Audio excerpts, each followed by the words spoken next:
Seandainya di sini tidak ada pilihan untuk menunda mudik, mungkin yang B ini adalah pilihan yang paling tepat karena Assalamualaikum warahmatullahi wabarakatuh. Terima kasih karena kalian sudah klik video ini. Selamat datang di channel aku. Salam kenal, aku Lili Hernawati. Teman-teman, kali ini kita akan kembali membahas tentang prediksi soal untuk P3K tahun 2022 spesial untuk kompetensi manajerial dan sosial kultural. Dan untuk kali ini teman-teman kita akan membahas tentang soal-soal HOTS tema COVID-19 teman-teman ya. Karena menurut FR yang Mimin terima itu banyak atau beberapa dari paket soal manajerial dan sosiokultural ini terkait tentang COVID-19 teman-teman untuk tahun sebelumnya. Semoga untuk tahun ini tidak jauh berbeda ya teman-teman ya. Dan untuk video kali ini kita sudah sampai di part yang ke-36 teman-teman. Buat kalian yang belum nonton part 1 sampai part 35, silahkan cek linknya di kolom deskripsi atau di playlist aku. Terima kasih.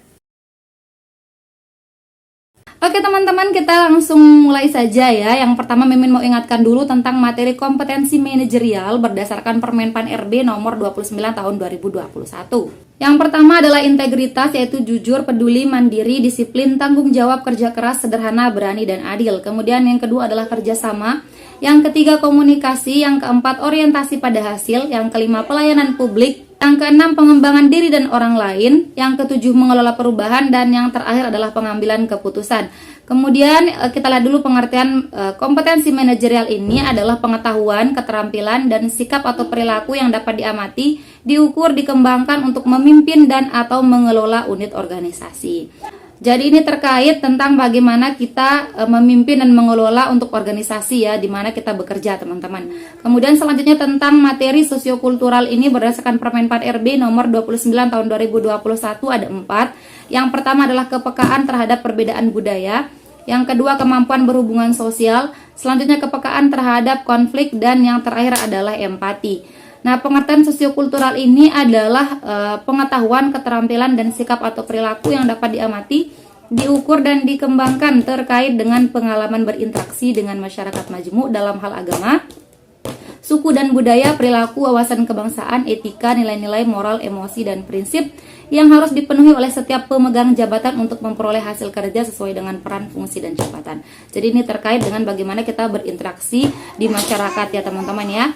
Oke, kita lihat dulu tentang ambang batas teman-teman ya. Untuk manajerial dan sosiokultural ini nanti akan dikumulatifkan nilainya teman-teman. Untuk ambang batasnya adalah 130, kemudian nilai kumulatif maksimal itu adalah 200.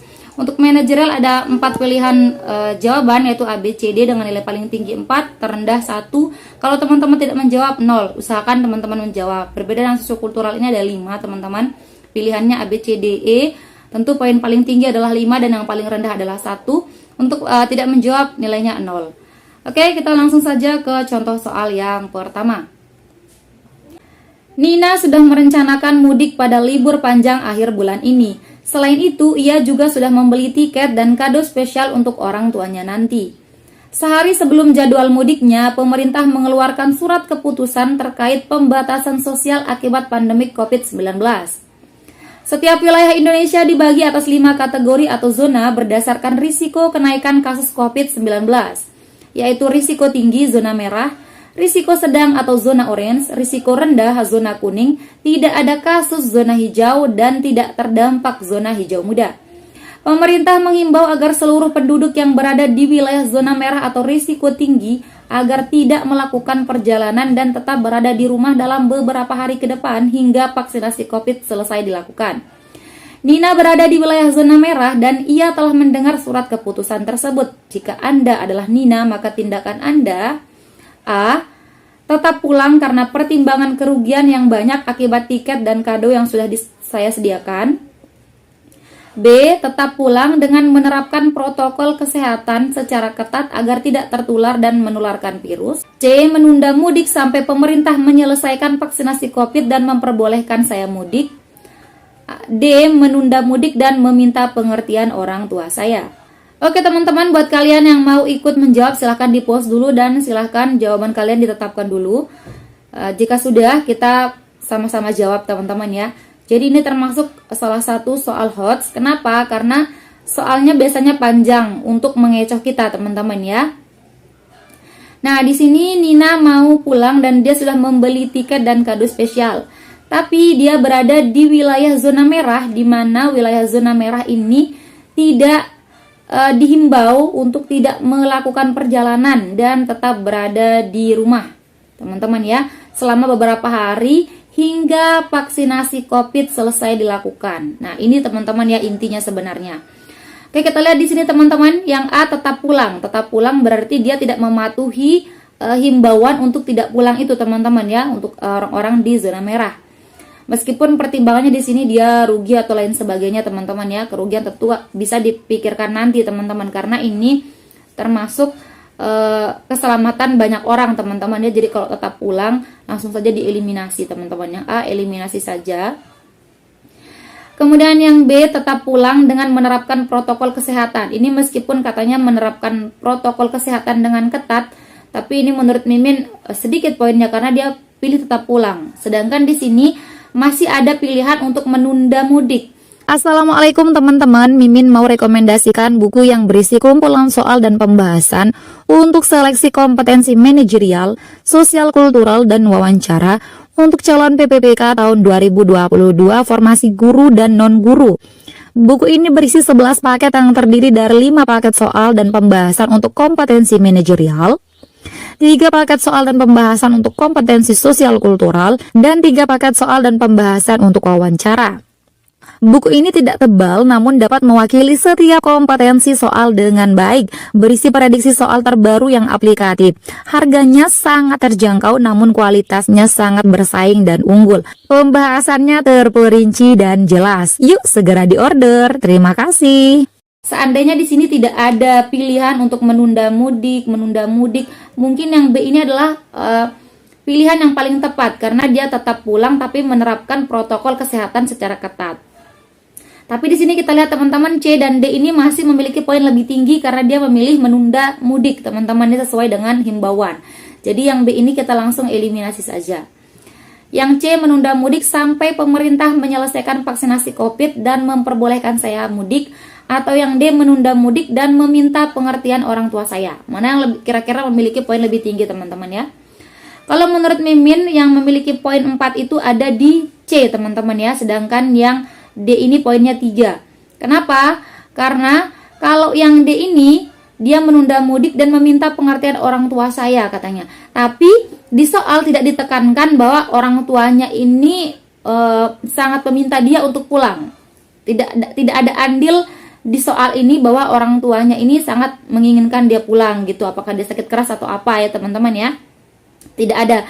Jadi di sini di soal lebih ditekankan tentang zona merah untuk tidak melakukan mudik sampai vaksinasi COVID selesai dilakukan. Jadi yang lebih banyak nilainya menurut Mimin adalah yang C, yaitu mudik sampai nanti pemerintah memperbolehkan dia mudik dan sudah menyelesaikan vaksinasi COVID. Jadi sesuai dengan isi dari soal tersebut. Jadi yang poin tertinggi ini yang di C, kemudian poin 3D, kemudian 1 dan 2 ada di A dan B teman-teman ya, 1 dan 2 gitu teman-teman. Nah ini dia untuk soal nomor 1. Kemudian kita lanjut ke soal nomor 2. Pimpinan perusahaan tempat Anda bekerja berencana mengadakan bakti sosial pada beberapa wilayah yang terkena dampak COVID-19. Pimpinan perusahaan menugaskan tim Anda untuk membagikan sembako di wilayah yang paling padat penduduknya.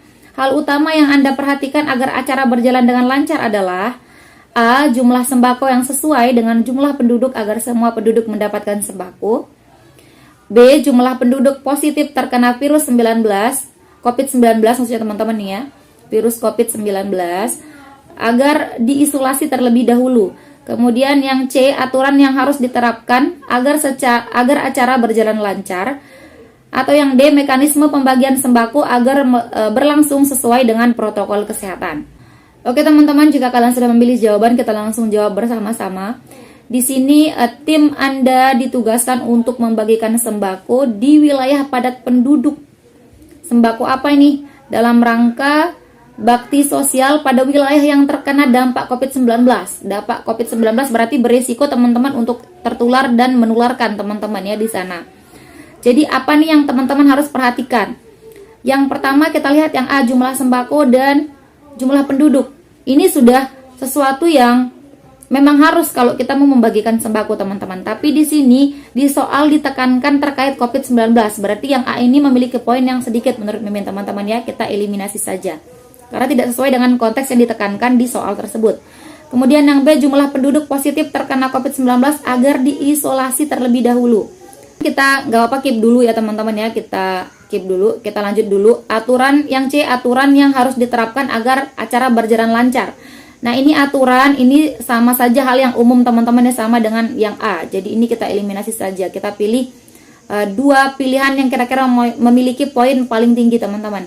Kemudian yang D, mekanisme pembagian sembako agar berlangsung sesuai dengan protokol kesehatan.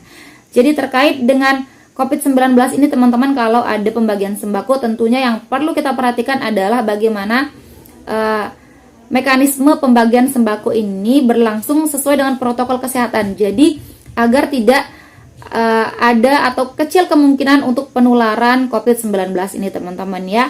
Apakah teknisnya teman-teman yang langsung ke rumah-rumah atau dibagikannya melalui antrian atau bagaimana, itu nanti termasuk dalam mekanisme yang mematuhi protokol kesehatan teman-teman ya. Nah ini menurut Mimin lebih banyak poinnya yang D teman-teman ya, poin 4. Kemudian yang B ini poinnya 3. Nah, kenapa 3? Karena ini langsung ke teknisnya yang terkena COVID saja yang diisolasi. Bagaimana orang-orang yang belum pernah tes atau yang mungkin beresiko untuk terkena COVID? Bagaimana dengan sisanya yang kemungkinan juga positif terkena virus 19 tetapi tidak pernah tes atau bagaimana gitu? Kita nggak tahu mau diapakan juga. Jadi dia hanya fokus pada yang terkena virus COVID-19 gitu, yang B ini. Jadi yang memiliki poin paling tinggi di nomor 2 ini yang D, kemudian yang B ini poinnya 3, kemudian yang A dan C ini poinnya 1 dan 2 teman-teman ya. Kita lanjut ke soal nomor 3. Zainal adalah ketua tim sukses Partai X. Zainal dan timnya sudah merencanakan kampanye di beberapa daerah dengan berbagai rencana kegiatan. Daerah pertama yang akan ia kunjungi adalah daerah yang paling padat penduduknya. Sehari sebelum kegiatan berlangsung, pemerintah mengeluarkan surat keputusan PSBB dikarenakan penularan virus COVID-19 mengalami lonjakan yang drastis. Zainal dan tim tetap memilih mengadakan kampanye karena semua persiapan telah direncanakan dengan matang. Dengan pertimbangan jika kampanye tidak berlangsung, ia akan mengalami banyak kerugian. Tindakan Zainal dan timnya tidak mencerminkan sila, kemanusiaan yang adil dan beradab, persatuan Indonesia. C, kerakyatan yang dipimpin oleh hikmat kebijaksanaan dalam permusyawaratan perwakilan. D, keadilan sosial bagi seluruh rakyat Indonesia. Atau yang E, ketuhanan yang Maha Esa. Oke, kita lihat dulu di sini teman-teman ya. Zainal dan timnya akan melakukan kampanye di daerah yang paling padat penduduknya. Tapi sehari sebelum acara berlangsung, ini ada surat keputusan PSBB teman-teman ya. Nah, tapi Zainal dan timnya tetap akan melaksanakan kampanye karena dia mempertimbangkan kerugian. Berarti dia tidak mematuhi aturan PSBB ini. Jadi dia tidak mencerminkan sila ketiga teman-teman, yaitu persatuan Indonesia. Kenapa? Karena COVID-19 ini dampaknya besar teman-teman ya. Bayangkan seandainya satu yang tertular saat kampanye kemudian menyebarkan ke banyak orang di tempat kampanye itu. Kemudian yang sudah tersebar lagi pulang ke rumahnya, ketemu keluarganya ikut juga tersebar. Jadi dampaknya sangat besar teman-teman, ini dari satu orang bisa jadi seluruh Indonesia. Dan ini termasuk dari tidak mencerminkan persatuan Indonesia teman-teman ya. Kita lihat dulu butir-butirnya. Ini tidak mencerminkan butir yang pertama teman-teman ya.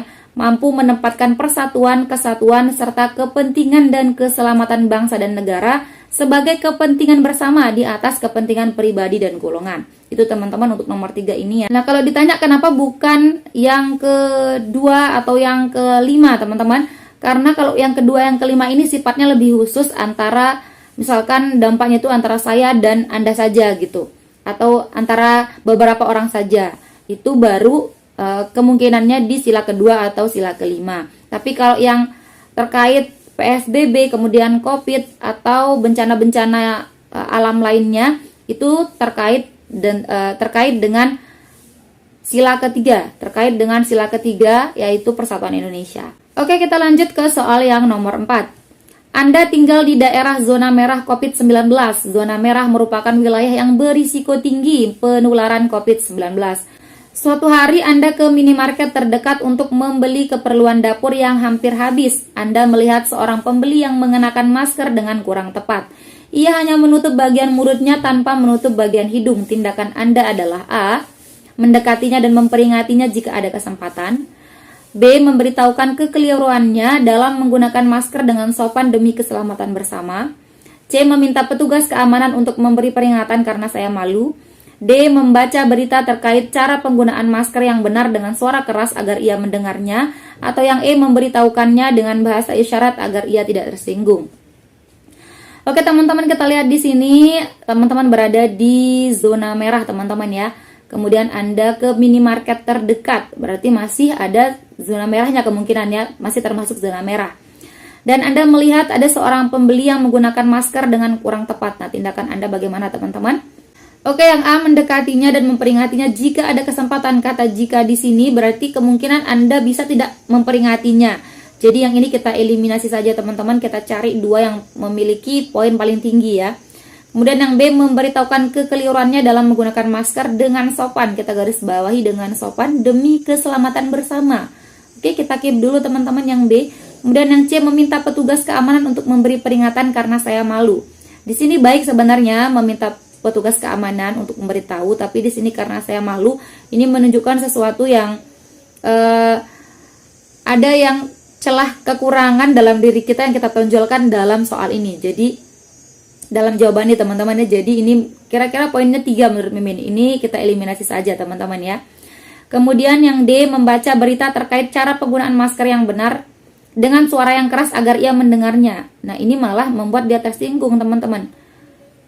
Coba teman-teman bayangin, tiba-tiba ada seseorang yang baca cara penggunaan masker dengan besar-besar suaranya di minimarket, kemudian Anda salah satu orang yang termasuk caranya nggak tepat. Itu bagaimana? Nah, saya kira ini yang D ini kurang tepat teman-teman ya. Jadi kita eliminasi saja. Kita lihat dulu yang E, memberitahukannya dengan bahasa isyarat agar ia tidak tersinggung. Nah, apakah begini caranya atau bagaimana ya? Tapi kalau menurut Mimin mana yang lebih tepat nih?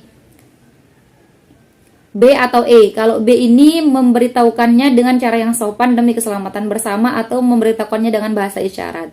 Tentu yang lebih tepat menurut Mimin ya yang B. Ini poinnya 5 teman-teman menurut Mimin ya. Oke, kalau kalian punya jawaban yang lain yang lebih tepat silahkan komen di kolom komentar. Kita lanjut ke soal nomor 5. Anda adalah seorang RT di desa X. Suatu hari seseorang mendatangi rumah Anda. Ia mengaku dari kota Y yang merupakan daerah zona orange COVID-19, yaitu risiko sedang penyebaran COVID-19. Ia mengajukan pindah ke desa X demi kemudahan dan kecepatan menuju tempat ia bekerja. Tindakan Anda adalah A. Memberikan izin untuk pindah ke desa saya jika ia tidak positif COVID-19. B. Memikirkan jalan terbaik dan berkoordinasi dengan pejabat desa lainnya. C. Memintanya untuk tes COVID-19 terlebih dahulu. D. Meminta semua warga untuk tidak memberikannya tempat tinggal atau sewa ataupun kontrak. Yang E. Memberikan edukasi terkait penularan COVID-19. Oke teman-teman, untuk yang nomor 5 ini seperti biasa ini adalah soal nomor terakhir. Silahkan teman-teman jawab jawaban kalian apa, A, B, C, D, E di kolom komentar. Dan jangan lupa sertakan juga alasannya teman-teman ya.